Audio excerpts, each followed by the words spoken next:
Last week, we talked about the beauty of including open, empty space, of not using too many words in your manuscript. And today, we are going to be talking about languages, about fantasy made up languages. Today on Writing in the Tiny House.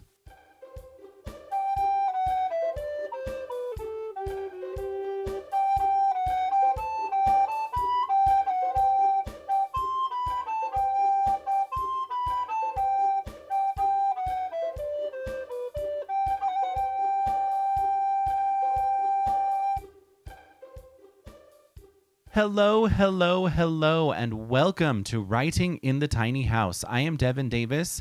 I am the guy living in a tiny house who writes things and tells you all about them. The whole point of this podcast is to give the tips and tricks and a little bit of guidance so that you can produce a short story in 3 months and you can produce a novel in about 18 months or even shorter. And you will have the wherewithal to adjust that timeline if you need to. If we remember back in October, I released Brigitte, which was Installment One of Tales from Vlaydor, and it went from drafting to publishing in 8 weeks. And if you read the short story, it's a great short story. It is something that can be done. And a lot of people don't know how long different things take, and this is why a lot of people don't write. It's just because they don't know how long it could take for them to get started and finished. And so the whole point of this podcast is to shed light on that entire process. Today, we are talking about fantasy languages. I have been giving some different insight from George Saunders. I have been reading his book very closely, A Swim in a Pond in the Rain, and I have been sharing some of the things that I have gleaned from that. Today, we're not going to do that. Next time we will, though. Today, we're going to be talking about made-up languages. With this, we think of things like Klingon, and we think of things like the Elven or Elvish, I don't remember, languages from the Lord of the Rings and Tolkien making up an entire language. That's really cool and super admirable that somebody did that. At the same time, though, when I approach my writing, it is hard for me to just make up things that people are going to say and pretend that those things are going to be meaningful. Also, when I include what would be a foreign language in my book, I know that I talked about this in a previous episode, but I want to mention it again.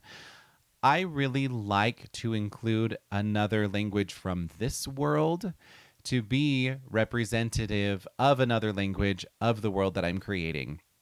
So that means that I fully understand that my people and the people in my world don't speak English, and that English is already kind of representing whatever language they would be speaking otherwise.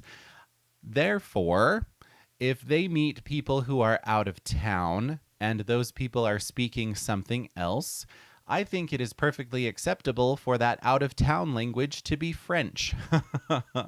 If you have read Brigitte, you totally understand. That's what I did with the people who live in the city of Brienne. They speak a different language that is represented by French. And I have another short story stewing in my brain that is going to be from another region of the world that I'm creating that will be represented by Spanish. And so I think it's kind of fun if the reader already has some background in French or Spanish or whatever other language, that they'll be able to kind of pick out what this foreign language is and kind of know things before the main characters know them, because it's a real language and it's something that the reader might already know. And I like that. I like the idea of that.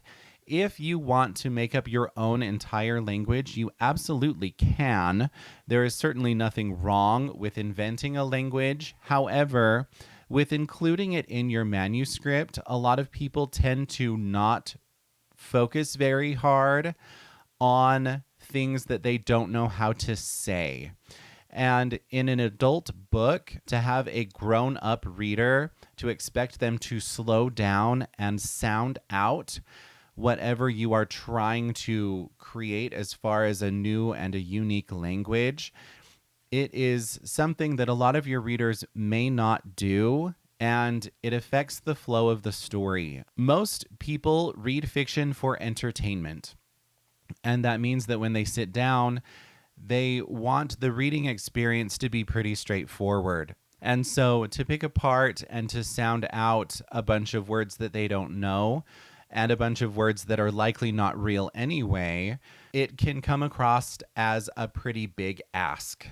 So if you are working on an entirely new language, good for you. I recommend, though, limiting how much you're going to have in your manuscript, just because your reader is not really going to pay close attention to it anyway.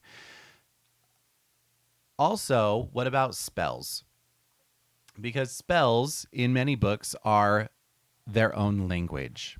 And a lot of people spells are kind of their own unique thing, I guess. A lot of people like to have spells be a form of poetry that rhymes, or a bunch of like really powerful statements of truth or commands that could be in English or whatever. And then a spell happens because that's how the magic is working. Or it can be a bunch of chanting, and nobody ever actually spells out the words that are chanting. It is just like incoherent noise, like otherworldly, mysterious, strange syllables and sounds and different things that the magician is producing. A lot of other people like to spell out the command words. They like to spell out the spells. They like to have key phrases that actually represent something. And so, I mean, if you pay attention to Harry Potter, there are a certain number of commands that come up all the time. And so even though a lot of them are derived from a Latin word, they, at least sort of, they come up over and over again, and they are short. It is a fun way to world build with something like that, because it's something that we can pay attention to, and it's something that we can learn, and it's something that adds consistency and a certain feeling of familiarity as future books come, as additional things happen later on in the story or in the books, especially if you're writing a series.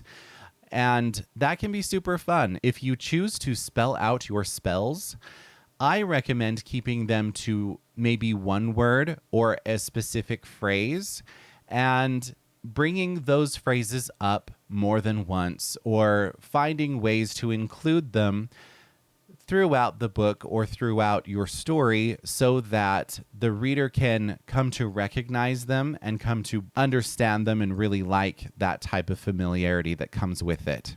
So that is very much in a nutshell my 2 cents about languages today. Like I said, in my short story Brigitte, which was Installment 1 of Tales from Vlaydor, the local yokels of Brienne, which is the city that it takes place in, speak French. Or there is a very heavy French influence on their language, even though France doesn't exist in my world. And in a future short story that I will likely be composing later this year, it is going to be focusing on a different area of the world with a different culture and a different language that I am likely going to represent with Spanish. So do what you want. Let me know what you do and what works for you. And yeah, thank you for joining me today with today's episode on languages. Next week, we are going to dive back in to George Saunders' A Swim in the Pond in the Rain, and dive into more ways to do developmental edits on writing in the tiny house.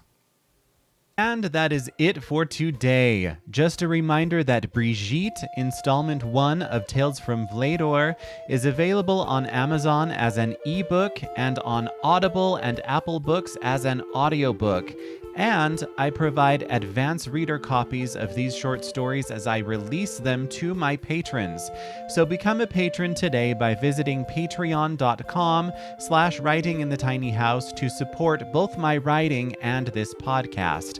And lastly, be sure to follow me on social media. My Instagram is at author Devin Davis, and my Twitter handle is at author Devin D.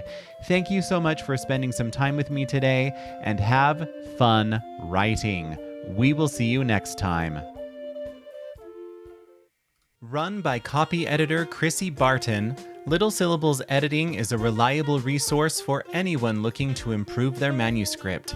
Chrissy does line edits, copy edits, and the final proofread for experienced writers and newbies alike. Go to littlesyllables.com and reach out to Chrissy today.